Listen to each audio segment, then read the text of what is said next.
Chers téléspectateurs, chères téléspectatrices, bonsoir et bienvenue à cette édition de votre rendez-vous hebdomadaire d'actualité Zoom sur que nous consacrons ce soir au lancement la semaine dernière d'un atelier sur les mécanismes d'intégration d'un nouveau volet du projet Moudoun lié à la résilience urbaine des villes de Rosso et Kaïdi, organisé par le projet d'appui à la décentralisation et des villes intermédiaires productives rattachées au département des affaires économiques et de la production des secteurs productifs. Il s'agit d'une concertation sur une nouvelle composante du projet Moudoun dénommée résilience urbaine face aux effets des inondations et sur les modalités de mise en œuvre de la dite composante. L'atelier permettra de mobiliser l'appui technique et l'expertise nécessaires dans une approche qui tient compte de la nécessité de mettre en œuvre les activités dans le contexte spatial et temporel. Le projet, qui vise à accroître le dynamisme économique des villes bénéficiaires, est cofinancé par le gouvernement et la Banque mondiale pour un montant de 71 millions de dollars et sur une période de 5 ans. Fruit du partenariat entre notre pays et la Banque mondiale, le projet Moudoun permettra d'améliorer la productivité des villes intermédiaires et de renforcer les institutions locales. Il contribuera notamment à améliorer l'accès aux services locaux dans certaines localités des régions du Sud et renforcera les capacités des gouvernements locaux à planifier et gérer les services publics. Pour débattre de ce sujet, nous avons invité sur ce plateau M. Bousseïv, Sid Ahmed Bousseïv, coordinateur général du projet Moudoun. Bonsoir. Bonsoir. M. Cher Saadbou Ould Mohamed, coordinateur adjoint et responsable technique du projet Moudoun. Bonsoir. M. Mohamed Bouhoubaini, personne responsable de la passation des marchés au projet Moudoun. Bonsoir. Et enfin, M. Mohamed Yahya Ould Lefdal, expert en sauvegarde, environnement et social. Bonsoir. Donc, merci de venir vous prêter à nos questions et de répondre favorablement à notre invitation. Pour commencer, Monsieur le coordinateur, est-ce que vous pouvez éclairer nos téléspectateurs sur le projet Moudoun? Permettez-moi, bismillah ar-Rahman ar-Rahim, wa salatu wa salam ala ashraf al-anbiya al-mursalin. Permettez-moi d'abord, au nom de l'équipe du projet Moudoun, de vous remercier à travers vous, la Direction générale de Mauritanie, pour cette occasion qui nous était offerte pour édifier et éclaircir l'opinion publique nationale et particulièrement les populations des villes ciblées de ce projet, de les édifier sur le projet, ses objectifs, son état d'avancement, les perspectives de ce projet. Donc, ce projet se résume essentiellement, comme vous l'avez si très bien dit dans votre introduction, il s'agit d'un projet d'appui à la décentralisation, comme son nom l'indique, et développement des villes intermédiaires. Donc, son enveloppe globale est de 71 millions de dollars. Donc, financement Banque mondiale et État mauritanien. Sa durée d'exécution est de 5 ans, c'est 2020-2025. Sa zone d'intervention, c'est les villes de Rosso, Selibabi, Kifa, Ayoun, Nema, Baskino et Adel Bagrou. Donc, c'est essentiellement les principales informations relatives à ce projet. Saadbou, cher Saadbou, vous avez un mot à ajouter C'est vrai qu'il y a les objectifs de projet, c'est des projets de développement. Et ensuite, développement local, décentralisation, développement local. La zone d'intervention aussi. C'est une zone qui couvre 7 communes, les communes, 5 capitales régionales et 2 communes départementales. Arosso, Selibabi, Kifa, Ayoun, Nema, Basiknou et Adel Bagrou. Sa durée, c'est 5 ans. Sa mise en œuvre a commencé depuis octobre 2020. C'était des années de préparation. Donc, et quelle est la mission assignée à cet ambitieux projet, Monsieur le coordinateur? Donc, la mission, les objectifs de ce projet, ce projet a trois principaux objectifs, c'est-à-dire d'abord l'amélioration de l'accès aux services de base dans les villes ciblées, à travers la réalisation de projets à caractère économique. Donc, ayant des retombées directes sur les populations. Ça, c'est l'objectif principal du projet. Le second projet, c'est améliorer l'attractivité économique de ces villes pour qu'ils puissent attirer des investisseurs et promouvoir du coup la croissance économique dans ces villes. La troisième, c'est l'appui aux services centraux et déconcentrés de l'État pour permettre à ces villes, accompagner la croissance de ces villes à travers des administrations capables de jouer pleinement leur rôle, ce qui va permettre certainement à ces villes, avec les infrastructures, de jouer pleinement leur rôle dans la croissance économique du pays. Comme vous savez, la Mauritanie, c'est un pays, il n'y a pas que Nouakchott et Nouadhibou. Et pour pouvoir créer une réelle croissance, il faut un développement à la base. Donc, pour y arriver, il faut qu'on commence à préparer des villes intermédiaires productives capables d'absorber l'exode rural, s'il y a une, et permettre aussi de créer des activités économiques pour retenir les populations de ces villes. Donc c'est essentiellement l'objectif de ce projet. Pour y arriver, ce n'est pas à travers la réalisation de ce premier portefeuille de projets que nous avons identifié que cet objectif sera atteint, mais nous espérons que ce n'est qu'une première pierre mise par le gouvernement mauritanien dans ce sens. Elle sera certainement suivie par d'autres actions et en tout cas, il faut quand même le commencer et je pense que le gouvernement a bien fait de l'avoir commencé en 2020 avec l'appui des bailleurs de fonds et particulièrement la Banque mondiale.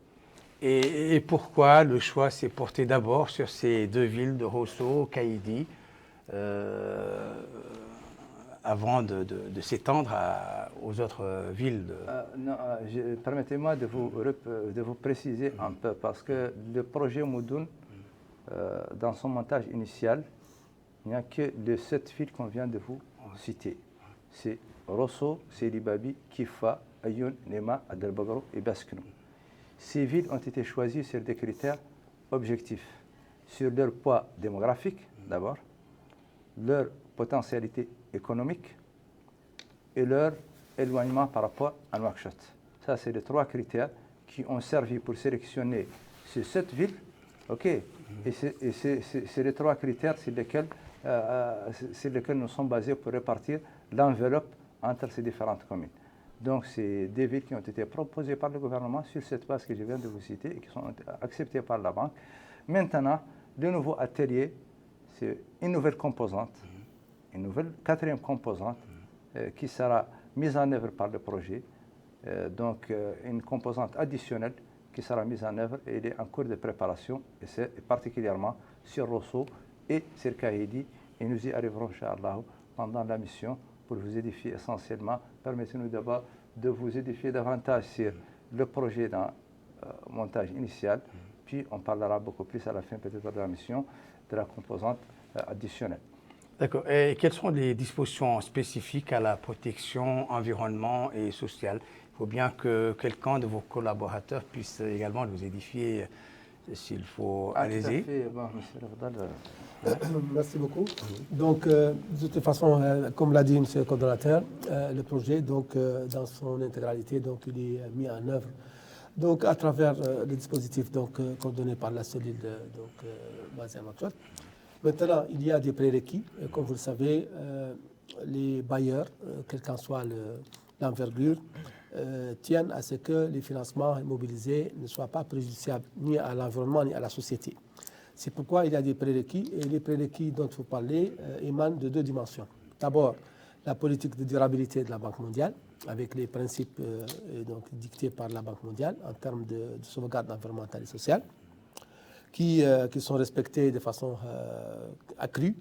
Et il y a la réglementation mauritanienne, naturellement, qui assujettit, qui soumet l'ensemble des ouvrages de catégorie A et B à une évaluation environnementale réglementée. Donc, l'ensemble des activités, objets donc, des différentes composantes du projet, sont assujettis à l'évaluation environnementale et sociale préalable. Et donc, c'est un processus qui est réglementé par un décret qui met en jeu un certain nombre d'acteurs et qui est documenté donc, à travers des procès-verbaux, des réunions de concertation. Et tout ça permet d'avancer vers les marchés, vers les dossiers d'appel d'offres et vers l'exécution. Donc, c'est des prérequis, c'est des études en amont. D'accord. Et quelles sont les actions concrètes qui vont être réalisées dans ces villes? Il faut quand même essayer d'éclairer au maximum possible les téléspectateurs sur l'ampleur de l'opération qui va être engagée au sein de ces villes. Tout à fait. En tout cas, pour les bénéficiaires de ces villes, bon, comme vous certainement le savez, ce projet et sa philosophie est fondée sur une approche participative qui implique d'abord les bénéficiaires. Et c'est une nouvelle approche qui permet aux bénéficiaires, à travers les conseils municipaux et les acteurs et les services déconcentrés de l'État au niveau de l'intérieur, de participer d'abord au choix des projets. Donc tout se fait en concertation avec ces... Exactement, à partir du choix, l'identification et le choix des projets, leur mise en œuvre. Donc, tout ce processus, les bénéficiaires sont impliqués dedans. Donc, cette approche participative a l'avantage de permettre de meilleurs choix, mais il a certes un inconvénient de retarder un peu le démarrage des travaux parce qu'elle est consommatrice assez de temps, parce que nous avons une approche basée sur 3 niveaux de validation. D'abord la base, puis au niveau national pour confirmer la conformité des choix, des choix avec les stratégies et les politiques nationales, et puis un niveau de validation au niveau de la Banque mondiale qui est le bailleur. Donc, tous ces projets, le projet a déjà identifié 55 projets, dont 10 projets structurants, soit une moyenne de 3 projets par commune, et 34 projets dits moyens ou petits. Donc c'est soit à peu près 5 aussi projets par commune, ce qui fait au total 8 projets par commune bénéficiaire.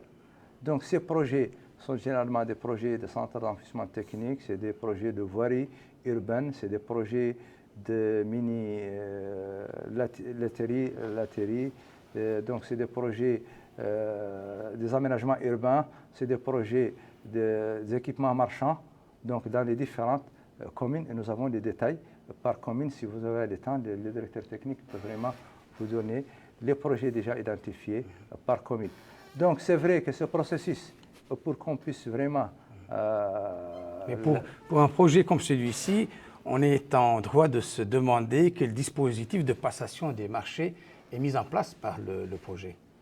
Bon, Monsieur Bouhoubaini, la personne responsable de passation vous allez compléter et après on va... Allez-y. Oui. Tout à fait, je pense que... J'espère que je ne vous ai pas coupé la parole, d'accord. Un tout petit peu, oui, mais d'abord, donc le portefeuille est déjà identifié. Une fois identifié, il y a des études à préparer. Donc, il faut que la passation de marché s'implique pour sélectionner les bureaux d'études devant faire ces études. Une fois les résultats de ces études, c'est-à-dire des dossiers d'appel d'offres, encore une fois, c'est la passation de marché qui doit prendre en charge. Donc, ces dossiers d'appel d'offres et sélectionner les entreprises. Donc, je laisse Monsieur Bouhoubaini vous édifier davantage sur le processus de passation de... Vous savez l'importance de la passation de marché dans la vie d'un projet. Dans ce cadre, le projet a, dès son démarrage, mis en place une commission spéciale de passation de marché qui est propre au projet et qui traite les dossiers de passation de marché. Ceci a été très bénéfique et très avantageux pour le projet et a nettement amélioré la mise en œuvre du projet et le choix des prestataires et pour les investissements prévus. Donc, vous savez que la passation de marché occupe une place importante, avec, surtout dans les délais d'exécution des projets. Une partie de ce délai a été très réduit, ce qu'on peut réduire. Il y a des délais incompressibles qui sont réglementés, mais il y a le projet, avec la mise en place de sa propre commission, a pu quand même réduire sensiblement les délais compressible. D'accord. Et monsieur le coordinateur, est-ce qu'on peut avoir une idée du rôle qui sera dévolu aux conseils régionaux et aux communes au sein de ce projet? Allez-y, cher Sadbou, si vous voulez. Avant de passer, qu'il faut parler un peu des prérequis, comme allez-y. nous étions là-dessus. Allez-y. Les prérequis, c'est situé au niveau de la planification, c'est-à-dire tout ce processus de planification au niveau local, qui passe par des commissions de sélection, et les projets d'investissement pour qu'ils soient éligibles et inscrits dans le cadre du PDC, Plan de développement communal. Et ce processus est encadré par des équipes décentralisées au niveau des projets, des équipes, des antennes créées, des ingénieurs, des experts en renforcement de capacité, qui encadrent tout le processus au niveau local de sélection, d'identification et d'approbation des projets d'investissement. Aussi, les projets, il y a deux projets au niveau de la passation de marché. On a des projets qui sont le schéma initial du projet, c'est que les investissements relèvent des communes. Mais il y a une partie qui a été déléguée, il y a une maîtrise d'ouvrage d'exécution directe par les communes, et il y a une maîtrise d'ouvrage déléguée par le projet. Les communes ont délégué leur responsabilité au projet pour exécuter via ces structures de passation de marché directement les projets qui relèvent de leurs compétences.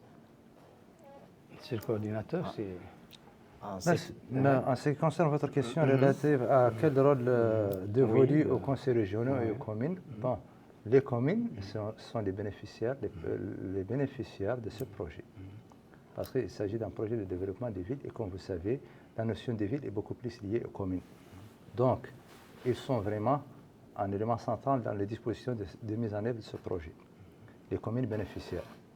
C'est les conseils municipaux qui valident les premiers choix, les priorités des projets à financer. Donc, c'est ces communes qui sont impliquées, notamment dans la passation de marché, parce qu'ils doivent être présents dans l'évaluation des contrats que la Commission va évaluer. Et ils sont là dans la réception des projets qui seront faits. Et c'est eux qui ont gardé le paiement, tous les paiements des décomptes relatifs à ces marchés, c'est payé directement par les communes bénéficiaires. Donc, le rôle du projet consiste beaucoup plus à un appui technique à ces communes pour les choses qu'ils ne sont pas censés pouvoir faire. OK? Donc, à travers une maîtrise d'ouvrage déléguée signée entre la série de coordination des projets et les communes bénéficiaires. Mais les communes ont un rôle prépondérant et central dans la mise en œuvre de ce projet. Donc, à cela, en plus de ça, ils bénéficieront d'un appui en renforcement des capacités pour améliorer les ressources financières. Parce que le problème aujourd'hui des communes, c'est un problème beaucoup plus de ressources. Donc, nous leur avons installé un système qui s'appelle Muhassid pour la géolocalisation de tous les contribuables des taxes municipales. Donc, l'amélioration est déjà pressentie et nette. Certaines communes ont quadruplé, certaines ont quintuplé leurs recettes. Muhassil, c'est une façon de Muhassil, faire c'est un pro-logiciel informatique qui permet aux communes d'identifier l'ensemble des contribuables dans la commune et permettre aussi un suivi des agents de recouvrement de la commune pour s'assurer qu'ils ont bien versé les taxes qu'ils ont eu la charge de recouvrement. Donc, c'est déjà extrêmement important. Parmi les portefeuilles que nous avons sélectionnés, il y a certains projets à caractère économique, mais qui permettent aussi l'amélioration des recettes fiscales, l'extension de certaines auberges municipales, donc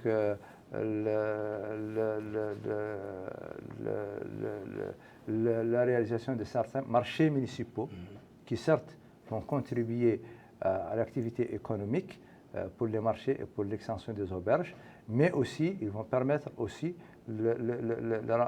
l'amélioration des ressources propres de ces communes. Si ces communes disposent de ressources propres permettant d'avoir les services techniques nécessaires pour suivre leurs projets et leur permettant aussi de sélectionner et de s'en passer de l'appui que nous sommes en train de leur donner, parce que le projet, ce n'est pas une éternité, il est fait pour tout simplement appuyer pendant une période d'années et permettre, c'est ça l'objectif et la finalité de tout projet. Parce qu'on ne peut pas en continuer éternellement à appuyer ces institutions.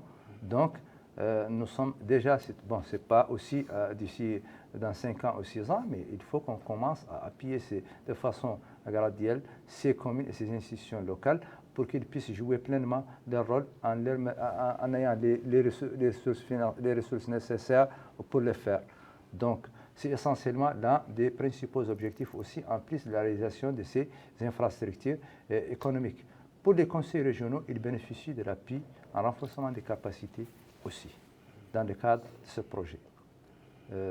C'est essentiellement, l'appui se limite essentiellement à un appui en renforcement des capacités. Donc, ils sont éligibles à des formations, à des appuis en équipement si nécessaire pour qu'ils leur permettent de jouer aussi à leur tour leur rôle parce que c'est un projet de développement économique et comme vous savez, la mission de développement économique est beaucoup plus dédiée à ces conseils régionaux dans leur mission. Donc, essentiellement, ces deux structures, en plus des services de concentré de l'État en charge de la mise en œuvre du projet, les services du Trésor public, les services de la DGCT, la Direction générale des collectivités locales, les services de la Direction de l'évaluation et du contrôle environnemental, les services du ministère de l'Habitat et de l'Urbanisme. Tous ces services déconcentrés en charge de l'urbanisme ou de la décentralisation, en plus des conseils régionaux et des communes, sont bien les bénéficiaires de l'appui en renforcement des capacités. Tous ces dispositifs, une fois en mesure de jouer pleinement le rôle qui est le leur, permettra certainement l'accompagnement de ces villes pour qu'on puisse les développer, parce qu'un développement économique sans un développement institutionnel, donc c'est très difficile à imaginer, et s'il existe, il sera de courte durée.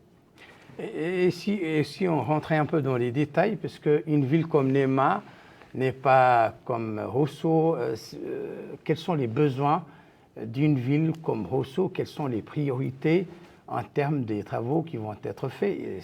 Si on les prenait une à une, ces villes, qu'est-ce qui va être fait, quelle est l'enveloppe allouée à chaque, c'est quand même important, à chaque ville ou chaque wilaya, quelles sont en termes de priorité les actions qu'il faut mener à Rosso par exemple, ou à Néma ou à Kaïdi. Tout cela est important, M. Lefdal. Tout à fait. De toute façon, il est clair que déjà, tout ça, comme l'a dit le docteur technique, ça fait l'objet d'une planification en amont. Et vraiment, rien n'est laissé au hasard, à tel point que tout est minutieusement calculé vraiment à l'oubli après.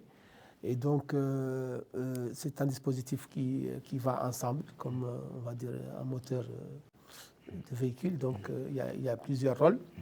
Et donc, je pense que ces questions de management, évidemment, le coordonnateur vous donnera les éléments liés donc, aux critères donc, qui président à l'affectation des ressources par commune et par type de projet, et avec des révisions aussi qui ont lieu régulièrement au niveau de la cellule.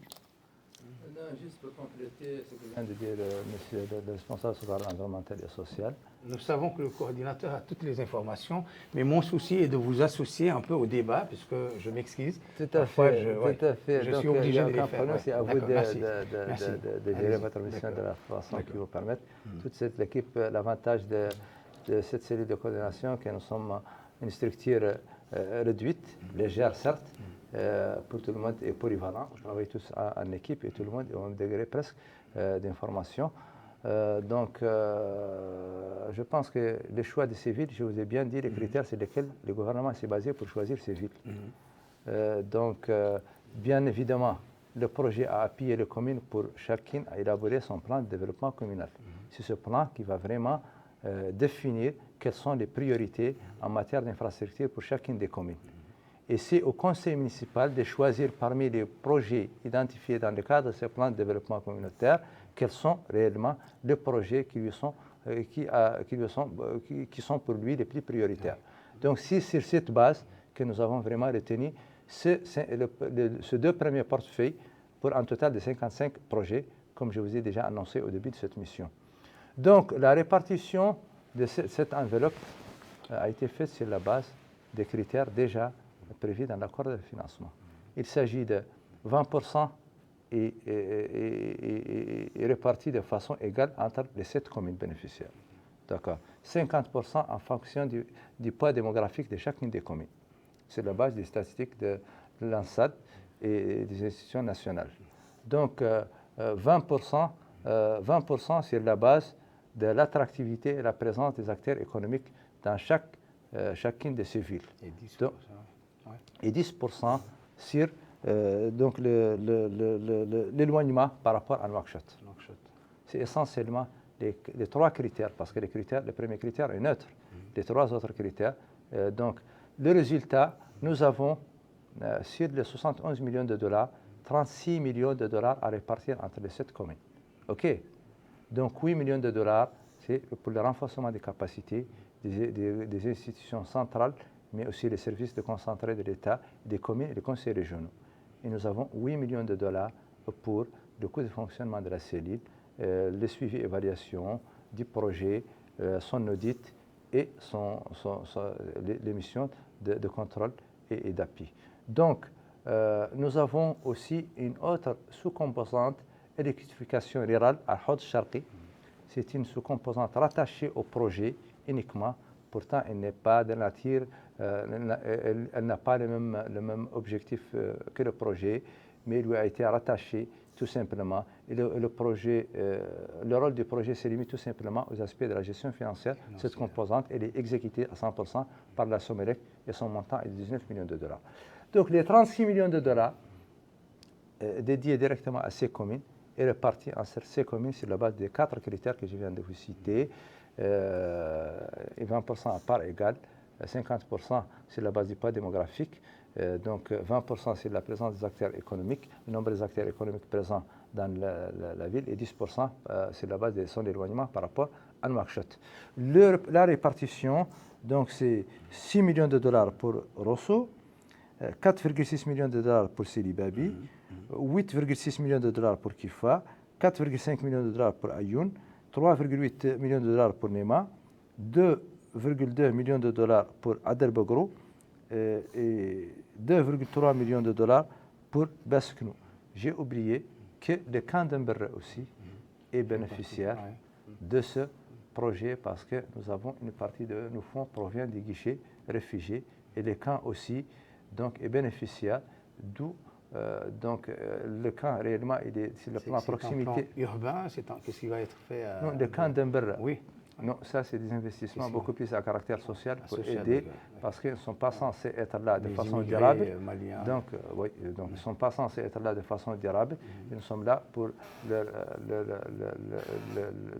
appuyer au minimum de services requis qui leur permettent une vie acceptable, conformément aux accords que la Mauritanie a signés pour l'accueil de ces populations. Donc, c'est comme ça que cette enveloppe est répartie par ville. Donc, les critères, les choix des projets a été fait sur une base technique parce qu'il y a un PDC qui a été élaboré par des bureaux d'études internationaux à l'appui de ces communes. Et c'est les communes qui ont choisi quels sont vraiment les projets qu'ils jugent prioritaires parmi les projets déjà identifiés dans le cadre de ces PDC. Ces projets ont été validés. Bien sûr, une fois choisis par la commune, ils doivent passer au comité de pilotage pour s'assurer de leur cohérence et de leur conformité avec les politiques nationales. Une fois donc validés au niveau du comité de pilotage, c'est maintenant au niveau de la cellule pour s'assurer de l'éligibilité au fonds. Et la dernière étape, c'est la Banque mondiale pour aussi s'assurer de leur conformité avec la convention qu'ils ont signée. Donc, je rappelle qu'il s'agit de 55 projets. Donc, ce qui fait à peu près une moyenne de 8 projets. 55 ou 59 55 55 projets. 55 Donc, projets. initialement, les projets retenus, c'est 59, mais finalement, les projets finalement validés sont 55. Ah, d'accord. OK. Donc, ça, c'est le Moudoun initial, sans la nouvelle composante dont on aura le temps d'en parler, peut-être à la fin de la mission. Donc, la question la plus importante et pour laquelle certainement les populations s'impatientent, c'est où sommes-nous aujourd'hui, après pratiquement 2 ans de mise en œuvre de ce projet, un peu plus de 2 ans. J'aimerais bien tout simplement, avant de laisser au coordinateur technique donc les détails de là où nous sommes et l'état d'avancement, assurer vos téléspectateurs et particulièrement les bénéficiaires les populations des villes bénéficiaires que ce projet suit son cours normal d'exécution.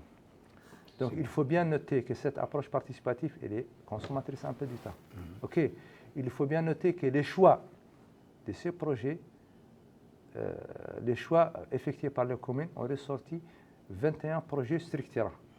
Donc d'où la nécessité de faire des études techniques poussées, d'où la nécessité de faire des études d'impact environnemental et social. Donc les délais incompressibles et légaux de passation de marché. Donc tout ça, tous ces dispositifs doivent être préparés à l'avance pour qu'on puisse démarrer ce marché. Donc, quand il s'agit de centres d'enregistrement technique, vous savez vraiment l'exigence des normes environnementales aussi nationales qu'a la Banque mondiale pour la préparation des dossiers de déchets.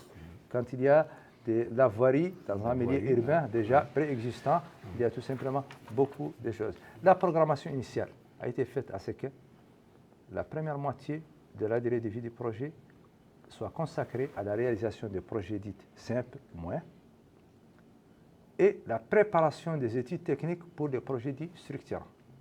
Donc, normalement, le projet doit, d'ici la fin de l'année 2023, finaliser le premier portefeuille de 34 projets dits moyens ou petits et doit démarrer les chantiers dits du portefeuille dits structurants. Donc, je pense que là où nous sommes, nous pouvons espérer raisonnablement atteindre cet objectif. Et s'il doit y avoir un glissement, ce sera nécessairement de courte durée, de 3 ou 4 mois, parce que la programmation reste toujours théorique, elle est beaucoup plus confrontée à des réalités aussi sur le terrain. Mais si un glissement de 3 ou 4 mois dans la vie d'un projet pour 5 ans, au moment où il est toujours dans la durée globale du projet, n'est pas considéré comme un retard. En tout cas, l'expérience que nous avons faite dans le cadre de la PDI et de PNIDL, les grands travaux structurants n'ont jamais démarré avant la mi-parcours du projet. Donc, cher Saad-Bou, donc, où en sommes-nous de l'application ou de l'exécution de ces... D'accord. Plus précisément, je parle un peu des enveloppes de communes, puisque la répartition s'est faite en deux temps. D'abord, 70%, c'est une tranche inconditionnelle.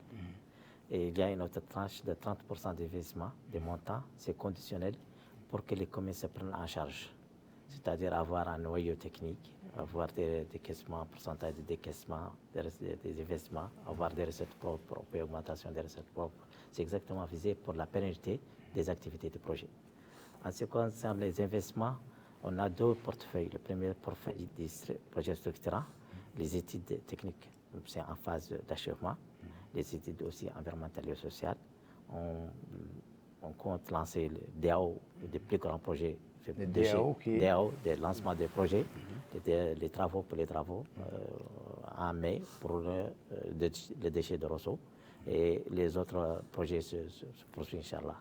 En ce qui concerne la partie qui est, on dit, en programme, le deuxième portefeuille qui a été en parallèle pour un peu montrer la visibilité des projets et bénéficier les communes, c'est essentiellement des projets locaux, c'est-à-dire qui ont été passation de marché au niveau local, entreprises locales, parce que dans le cadre du projet, il y a des objectifs, des indicateurs aussi, entreprises locales, développement économique local. Et on a vraiment, on va en juin, on réceptionne, puisqu'on nous sommes à 71% d'exécution des travaux, déjà réceptionnés ou en phase de réception. C'était 35 projets donc, on a 18 déjà, on a 7 en phase d'achèvement, et il y a quelques dossiers qui on va relancer parce que c'est déclaré infructueux, et 3, on a 2 projets en démarrage, donc on est sûr qu'on va terminer avant juin. On va tourner la page de ce premier portefeuille d'investissement rapide. Et pour les projets structurants, on va, Inch'Allah, il y aura le démarrage des travaux avant la fin de cette année. Et 2023. 2023. Il y aura le démarrage des travaux dans la voirie, les déchets. La voirie, c'est pas facile. La voirie, les déchets. Il n'y a pas que la voirie, il y a les parcs, il y a les espaces. Il y a des projets d'aménagement. Il y a des projets d'aménagement urbain. Aménagement urbain, c'est-à-dire on a les places publiques, on a les portails, on a les projets d'embellissement. Il y a des projets de marchands, des infrastructures marchandes, touristiques. Et il y a des projets de désenclavement de voiries qui ont un impact assez important sur la population, en plus d'autres projets qui sont des projets connexes, c'est-à-dire des infrastructures d'habitation, des infrastructures communales, ou autres projets en ce qui concerne la formation, la transformation. Par exemple, on a des minuteries, la transformation du lait, qui vont, surtout en Haute-Charqui, qui vont être en symbiose avec la centrale d'Enema. Donc, on a ces petits projets qui créent de l'emploi, qui ont un impact économique sur le local et qui sont été sélectionnés. L'étude de faisabilité est confirmée parce qu'on fait des prérequis, on fait des études de faisabilité, comme des études environnementales et sociales, pour voir est-ce que ces projets sont éligibles au financement ou non. Donc, juste pour résumer sur ce point, avant de donner à Mohamed de compléter, donc j'aimerais bien à ce que les téléspectateurs retiennent que nous avons 55 projets, 21 projets du structurants, dont l'ensemble des études sont en cours de finalisation. Donc certainement, ils seront pris en charge bientôt par l'AFDAL, puis par Mohamed dans le cadre de passation de marché pour lancer les dossiers d'appel d'offres. Et ça, c'est conforme à la programmation initiale. C'est la deuxième moitié 2023 où était prévu le lancement de ces travaux. Nous avons un premier portefeuille des travaux de taille moyenne ou petite. Donc ces travaux étaient programmés à ce qu'avant la fin de cette année, qu'ils soient achevés intégralement. Et nous sommes déjà, le planning actuel nous permet d'espérer pouvoir réaliser cet objectif. Donc c'est essentiellement ça. Donc les dates, pour les déchets, c'est prévu en mai. Pour la voirie, c'est en septembre. Pour le grand projet de l'Imsila à Kifa, c'est aussi en septembre. Et pour oui, ça c'est les grands 4 projets les plus structurants. Pour les aménagements urbains, c'est prévu en octobre. Pour les équipements marchands, c'est prévu entre octobre et le 3e trimestre 2023. Donc, l'ensemble de ce portefeuille sera réellement engagé selon le chronogramme actuel, donc engagé d'ici la fin d'année. C'est ce qu'on espère, c'est que nous allons vraiment tout faire pour y arriver. Et en tout cas, on l'espère, ne pas rencontrer de mauvaises surprises lors des études d'impact environnemental et social ou lors de la mise en œuvre de ce projet. Donc, oui, Mohamed, je pense. Je voudrais tout simplement ajouter en matière de passation de marché, que le projet Moudoun mène une expérience qui est d'ailleurs unique, le seul à le faire jusqu'à présent, c'est la dématérialisation de la passation des marchés. Actuellement, tout le processus de passation des marchés au niveau de Moudoun est électronique. Il n'y a plus de papier, il n'y a plus de contact physique avec les soumissionnaires. Le lancement des DAO est électronique, le dépôt des offres est électronique, l'ouverture des offres est électronique. Et donc tout ça, ça permet aussi d'éviter beaucoup de papiers et d'entraves administratives. Et puis il y a aussi une traçabilité aussi de l'ensemble du processus de passation des marchés.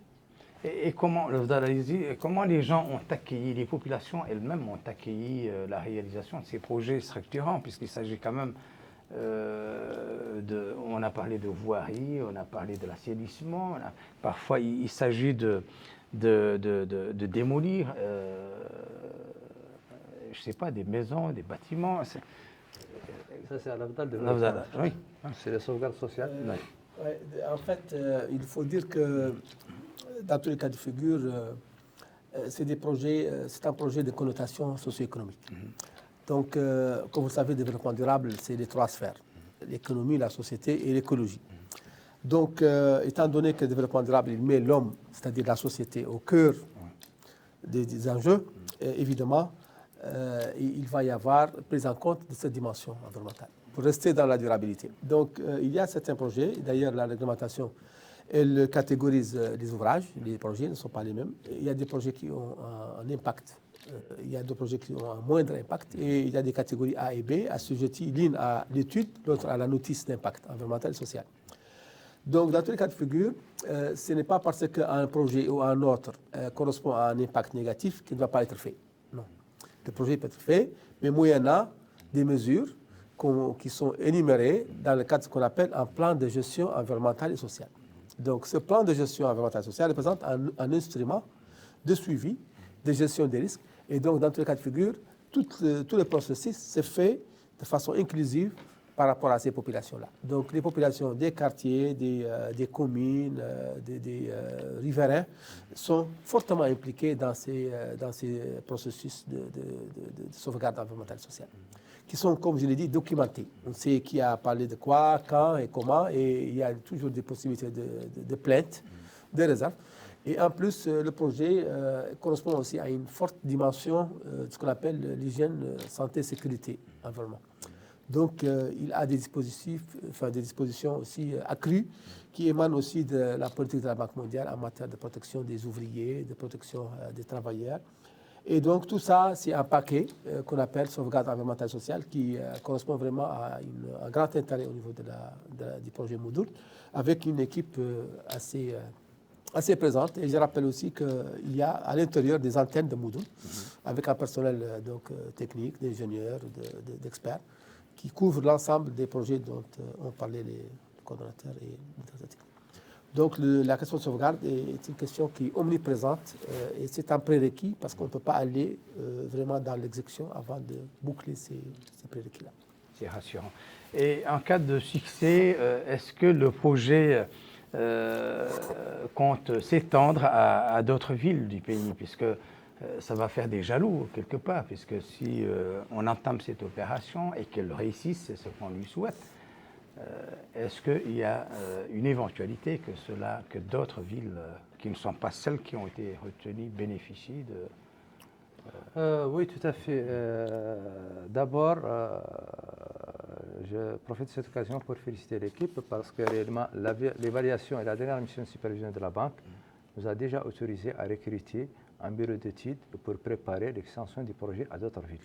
C'est-à-dire démarrer le même processus que nous avons fait initialement pour choisir ces villes. Il nous reste encore quelques capitales régionales à faire bénéficier, mais certainement pas tous. Donc il va falloir qu'une étude technique nous permette de dire quelles sont vraiment les autres villes qui sont les plus nécessiteuses ou qui répondent beaucoup plus aux critères d'élargissement. Et ça prouve encore que le projet a bien réussi sa première mission, sinon on n'aurait dû même pas penser à ce moment-là à son extension. Donc, nous espérons bien pouvoir faire l'extension à des villes loisiennes, peut-être dans le nord, au centre, ou des villes minières dans le nord, ou d'autres, parce que, bon, le premier a privilégié beaucoup plus les villes agropastorales dans le corridor, donc des villes frontalières. Donc maintenant, on peut certainement faire l'extension vers le centre et vers le nord. C'est sûr, bon, on attendra les résultats de l'étude, le recrutement d'abord du bureau d'études, puis les résultats de cette étude. Mais déjà, le grand espoir pour rassurer les bénéficiaires que ça, plutôt, va bien, preuve en est que nous sommes en train de penser à copier cette expérience ailleurs.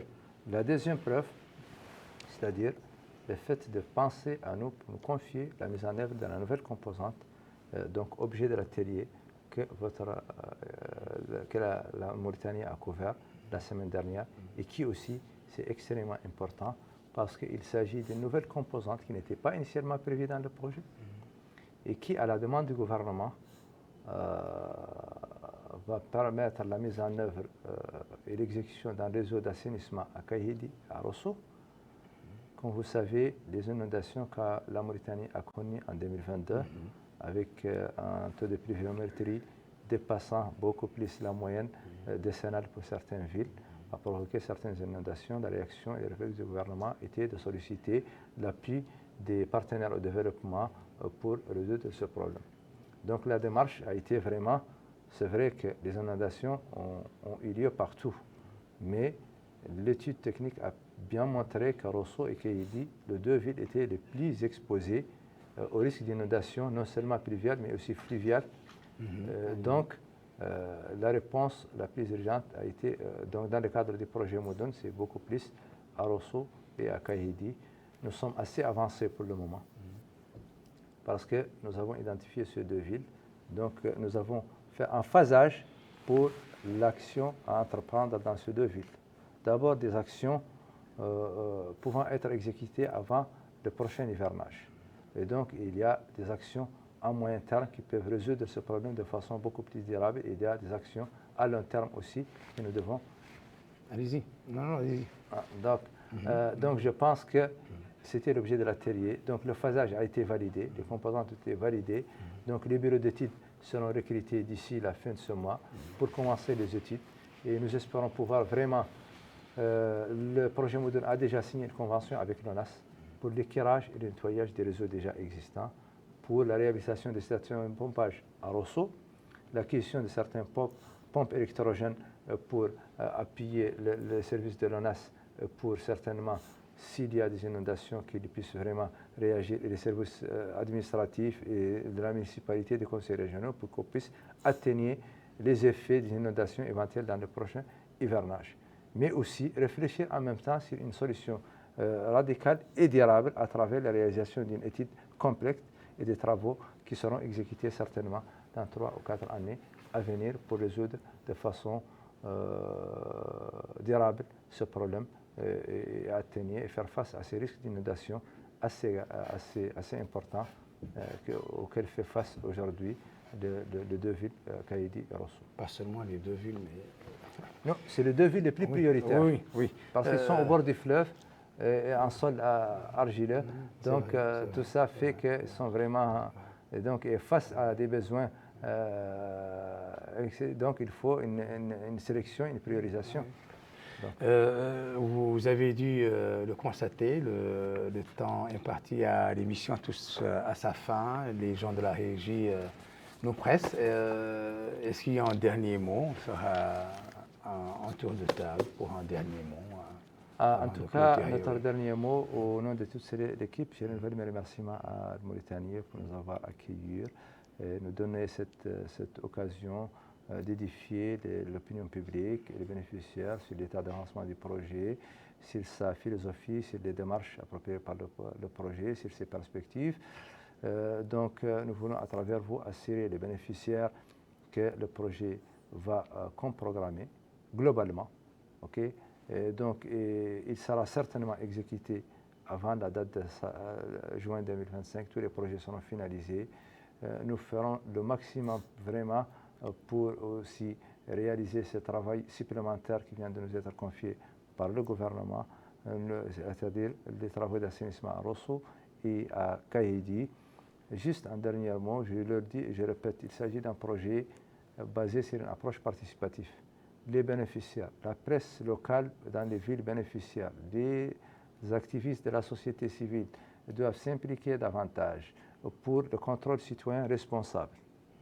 Nous alerter, nous rappeler, nous proposer des idées, des bonnes idées, mais aussi nous rappeler et nous suivre.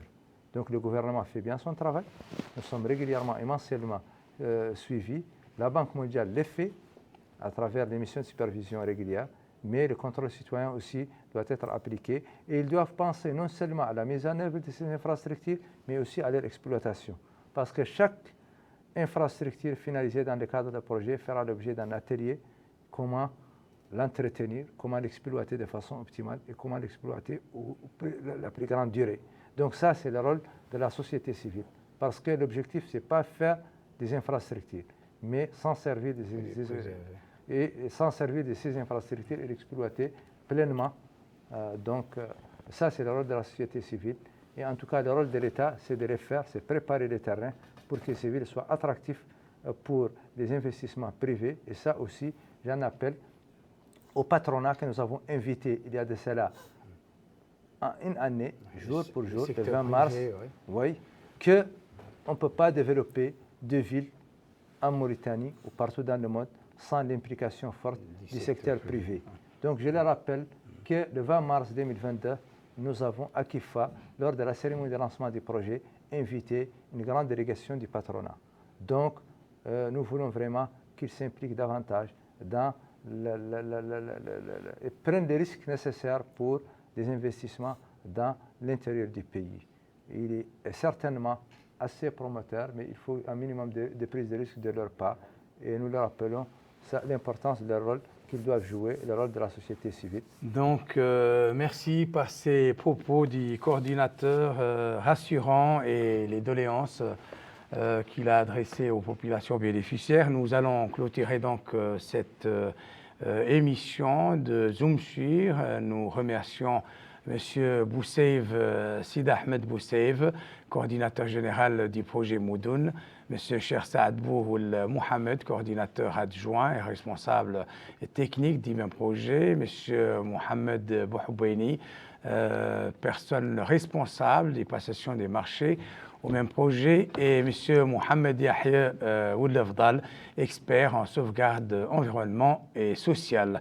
Merci également aux téléspectateurs d'El Mauritania et un grand merci aux équipes de la télévision, les caméramans et les responsables de la régie qui ont facilité la réussite ou la production de cette émission. Au revoir.